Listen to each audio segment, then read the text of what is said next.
ಈ ಅಡಕೆ ಮರಗಳನ್ನ ಬೆಳೆದಿರುವ ರೈತನೊಬ್ಬ ತನ್ನ ತೋಟದ ಉಳಿಮೆಗಾಗಿ ಯಾಕೆ ಈ ಟಿಲ್ಲರ್ಗಳನ್ನ ಟ್ರ್ಯಾಕ್ಟರ್ಗಳನ್ನ ಬಳಕೆಯನ್ನ ಮಾಡಿಕೊಳ್ಳುವಂತಹದ್ದು. ಈತನಿಗೆ ಯಾವುದೇ ರೀತಿಯಾದಂತಹ ಮಾನವೀಯತೆ ಅನ್ನೋದಿಲ್ಲ, ಕರುಣೆ ಅನ್ನೋದೂ ಇಲ್ಲ. ಈತ ಒಬ್ಬ ಸ್ವಾರ್ಥಿ. ಈತ ತನ್ನ ತೋಟದ ಉಳಿಮೆಗಾಗಿ ಟ್ರ್ಯಾಕ್ಟರ್ ಅಥವಾ ಟಿಲ್ಲರ್ಗಳನ್ನ ಬಳಕೆಯನ್ನ ಮಾಡ್ಕೊಳ್ಳೋದನ್ನ ಬಿಟ್ಟು ತನ್ನ ಸುತ್ತಮುತ್ತ ಇರುವ ಒಂದು 10-15 ಜನರಿಗೆ ಕೆಲಸವನ್ನ ಕೊಟ್ಟು ಕೂಲಿಯನ್ನ ಕೊಡೋದಕ್ಕೆ ಸಾಧ್ಯವಾಗೋದಿಲ್ವಾ? ನಿಮಗೆಲ್ಲ ಒಂದು ಉತ್ತಮವಾದಂತಹ ಉದಾಹರಣೆಯನ್ನ ನೀಡ್ತೀನಿ. ಒಬ್ಬ ಅಡಿಕೆ ವ್ಯಾಪಾರಿ. ಈ ಅಡಿಕೆ ವ್ಯಾಪಾರಿ ಮೊದಲೆಲ್ಲ ಅಡಿಕೆ ಕಾಯಿಗಳನ್ನ ಸುಲಿಸೋದಕ್ಕೆ 40ರಿಂದ ಕಡಿಮೆ ಅಂದ್ರೆ 40ರಿಂದ 50 ಜನ ಮಹಿಳೆಯರಿಗೆ ಕೆಲಸವನ್ನ ನೀಡ್ತಾ ಇದ್ದ. ಈಗೆಲ್ಲ ಕಾಲ ಬದಲಾಗ್ಬಿಟ್ಟಿದೆ. ಈ ಅಡಿಕೆ ಕಾಯಿಗಳನ್ನ ಸುಲಿಸೋದಕ್ಕೆ 40ರಿಂದ 50 ಜನ ಮಹಿಳೆಯರಿಗೆ ಕೆಲಸವನ್ನ ನೀಡ್ದಲೇನೆ ಅವ್ರನ್ನೆಲ್ಲ ಕೆಲಸದಿಂದ ತೆಗೆದುಹಾಕಿ ಅಡಿಕೆ ಕಾಯಿಗಳನ್ನ ಸುಲಿಯೋದಕ್ಕೆ ಒಂದು ಅಡಿಕೆ ಸುಲಿಯುವಂತಹ ಯಂತ್ರವನ್ನ ತೆಗೆದುಕೊಂಡು ಬಂದು ಇಟ್ಕೊಂಡು ಆ ಅಡಿಕೆ ಸುಲಿಯುವಂತಹ ಯಂತ್ರದ ಸಹಾಯದಿಂದ ಅಡಿಕೆ ಕಾಯಿಗಳನ್ನ ಸುಲಿದು ವ್ಯಾಪಾರವನ್ನ ಮಾಡ್ತಾ ಇದ್ದಾನೆ. ಯಾಕೆ ಈ ರೀತಿಯಾಗಿ ಮಾಡ್ತಾ ಇದ್ದಾನೆ? ಈ ಅಡಿಕೆ ವ್ಯಾಪಾರಿಗೆ ಸಮಯ ಉಳಿಬೇಕು, ಕಡಿಮೆ ಖರ್ಚು ಬೀಳಬೇಕು, ಹಾಗೆ ಕಾರ್ಮಿಕರ ತೊಂದರೆ ಅನ್ನೋದು ಯಾವುದೇ ರೀತಿಯಾಗಿ ಆಗ್ಬಾರ್ದು. ನೋಡಿ, ಅಡಿಕೆ ಯಂತ್ರದ ಸಹಾಯದಿಂದ ಅಡಿಕೆ ಕಾಯಿಗಳನ್ನ ಸುಲಿಸೋದ್ರಿಂದ ಸಮಯ ಉಳಿಯುತ್ತೆ. ಯಾವಾಗ ಬೇಕಾದ್ರೂ ಕೆಲಸಗಳನ್ನ ಮಾಡ್ಕೊಳ್ಬಹುದು. ರಾತ್ರಿನೂ ಸಹ ಕೆಲಸವನ್ನ ಮಾಡ್ಕೊಳ್ಬಹುದು, ಹಾಗೆ ಬೆಳಗ್ಗೆನೂ ಸಹ ಕೆಲಸವನ್ನ ಮಾಡ್ಕೊಳ್ಬಹುದು. ಹಾಗೆ ಖರ್ಚು ಅನ್ನೋದು ಕಡಿಮೆ. ಇಲ್ಲಿ ಈ ಅಡಿಕೆ ವ್ಯಾಪಾರಿ ಸ್ವಾರ್ಥಿ. ಯಾವ ಸ್ವಾರ್ಥಿ?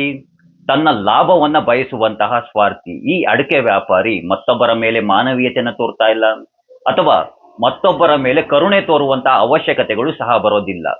ಈ ಅಡಿಕೆ ವ್ಯಾಪಾರಿ ತನ್ನ ಲಾಭವನ್ನ ಯಾವ ರೀತಿಯಾಗಿ ಬಯಸಿ ಸ್ವಾರ್ಥಿ ಆಗ್ತಾ ಇದ್ದಾನೋ, ರೈತರು ಸಹ ಅದೇ ರೀತಿಯಾಗಿನೇ ಅವರೂ ತಮ್ಮ ಲಾಭವನ್ನೇ ಪ್ರತಿ ಬಾರಿ ಬಯಸೋದು.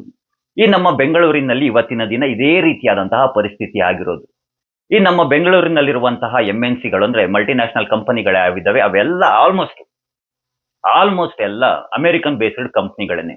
ಅಮೆರಿಕದ ಕಂಪನಿಗಳು ಭಾರತೀಯರಿಗೆ ಯಾಕೆ ಕೆಲಸವನ್ನ ಕೊಡ್ತಾ ಇದ್ದಾರೆ ಅಂತ ಅಂದ್ಬಿಟ್ಟು ಏನಾದ್ರೂ ಪ್ರಶ್ನೆಯನ್ನ ಮಾಡ್ಕೊಂಡ್ರೆ, ಯಾಕೆ ಅಮೆರಿಕದವರು ಭಾರತೀಯರಿಗೆ ಯಾಕೆ ಕೆಲಸವನ್ನ ಕೊಡ್ತಾ ಇದ್ದಾರೆ ಅಂತಂದ್ರೆ ಅವ್ರಿಗೆ ಖರ್ಚು ಕಡಿಮೆ ಆಗುತ್ತೆ, ಹೆಚ್ಚು ಲಾಭವನ್ನ ತೆಗೆದುಕೊಳ್ತಾರೆ. ಕಡಿಮೆ ಸಂಬಳಕ್ಕೆ ದುಡಿಯುವಂತಹ ಕಾರ್ಮಿಕರು, ಹೈಟೆಕ್ ಕಾರ್ಮಿಕರು ಈ ನಮ್ಮ ದೇಶದಲ್ಲಿ ಸಿಗ್ತಾರೆ. ಹಾಗಾಗಿ ಅಮೆರಿಕದ ಕಂಪನಿಗಳು ಭಾರತೀಯರಿಗೆ ಕೆಲಸವನ್ನ ನೀಡ್ತಾ ಇದ್ದಾವೆ ಅಷ್ಟೇನೆ. ಈಗ ಕಾಲ ಬದಲಾಗಿದೆ, AI ಟೆಕ್ನಾಲಜಿ ಬಂದಿದೆ, ಅವರೂ ವ್ಯಾಪಾರಿಗಳು ತಾನೆ, ಅವರು ಲಾಭವನ್ನ ಬಯಸ್ತಾರೆ ತಾನೆ. ಹಾಗಾಗಿ ಅಮೆರಿಕದ ಕಂಪನಿಗಳು AI ಟೆಕ್ನಾಲಜಿನ ಅಳವಡಿಕೆಯನ್ನ ಮಾಡ್ಕೊಳ್ತಾ ಇದ್ದಾವೆ. ಈ ಅಡಕೆಕಾಯಿ ವ್ಯಾಪಾರಿ ಯಾವ ರೀತಿಯಾಗಿ ತಂತ್ರಜ್ಞಾನವನ್ನು ಅಳವಡಿಕೆಯನ್ನ ಮಾಡ್ಕೊಂಡು, ರೈತ ಯಾವ ರೀತಿಯಾಗಿ ತಂತ್ರಜ್ಞಾನವನ್ನು ಅಳವಡಿಕೆಯನ್ನ ಮಾಡ್ಕೊಂಡು ತನ್ನ ಲಾಭಕ್ಕಾಗಿ, ತನ್ನ ಸ್ವಾರ್ಥಕ್ಕಾಗಿ, ಅದೇ ರೀತಿಯಾಗಿ ಅಮೆರಿಕದ ಕಂಪನಿಗಳನ್ನು ಸಹ ತಮ್ಮ ಸ್ವಾರ್ಥದ ಲಾಭಕ್ಕಾಗಿ AI ಟೆಕ್ನಾಲಜಿನ ಬಳಕೆಯನ್ನ ಮಾಡ್ಕೊಳ್ತಾ ಇದ್ದಾರೆ. ಅದ್ರಲ್ಲಿ ಏನ್ ತಪ್ಪಿದೆ? ಅವರ ಲಾಭವನ್ನ ಬಯಸ್ತಾ ಇದ್ದಾರೆ ತಾನೆ.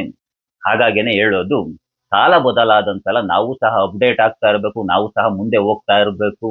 ಮುಂದೆ ಎಲ್ಲಿ ಕರ್ಕೊಂಡೋಗುತ್ತೋ, ಎಲ್ಲಿ ನಿಲ್ಲುತ್ತೋ. ನಿಮ್ಗೆಲ್ಲ ಒಂದು ಮಾತನ್ನ ಹೇಳ್ತೀನಿ, ನೀವೇನಾದ್ರೂ ರೈತರಾಗಿದ್ರೆ ದಯಮಾಡಿ ನಿಮ್ಮ ಜಮೀನುಗಳನ್ನ ಯಾವುದೇ ಕಾರಣಕ್ಕೂ ಮಾರೋದಕ್ಕೆ ಹೋಗ್ಬೇಡಿ. ನಾಳೆ ದಿನ ನೀವೇ ರಾಜರು ಅಂತ ಹೇಳ್ತಾ ಆ ಕೃಷ್ಣ ನಿಮ್ಮೆಲ್ಲರಿಗೂ ಒಳ್ಳೆಯದನ್ನ ಮಾಡ್ಲಿ. ಎಲ್ರಿಗೂ ಧನ್ಯವಾದಗಳು. ಜೈ ಶ್ರೀ ಕೃಷ್ಣ.